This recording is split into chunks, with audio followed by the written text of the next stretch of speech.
Zakat is a powerful tool for developing our character with the society around us, because the concept that we should give to the poor dictates that we should have a connection with the people who are less fortunate than us. You cannot have good character in a vacuum. It requires context. And our context is the society that we live in, and the friends, family, neighbors, and even the enemies that make up that society. In Islam, when we have a mandatory action that is not completed except by a specific means, then that means in and of itself becomes mandatory. If it is your responsibility to give to the poor, then it is mandatory upon you to know who to give it to. And how can you know who to give it to if you're not a part of that society in which those people live? Unfortunately, many Muslims have removed themselves from interacting with the society, hiding inside of their centers to the point where you hear some of them claim that they don't know anybody in need, despite the fact that if they were engaged in the society around them, they would realize that there are most certainly people in your neighborhood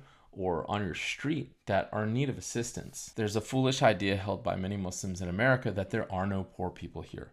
So they send all of their money back home or to impoverished Muslim countries. Unfortunately, anybody that isn't locked up in some expatriate compound knows that not only are there poor people in America, but that a large portion of this country is struggling to get by. And many of those people who are struggling are also American Muslims. So the idea that you can't find anyone in need of your charity is just a symptom of how isolated and out of touch those communities have become. And it's sad that millions of dollars are sent overseas when Islam dictates that you take care of those who are in your vicinity before you go out of your village or your country or your state, never mind your country. And the idea that you don't know anybody who is poor would lead me to believe that you don't understand the purpose of zakat, or you're not looking hard enough. The fact that zakat should be given to the poor would necessitate that you actually know who those people are. And if you know that zakat is going to be required of you, then you should be seeking those people out throughout the year.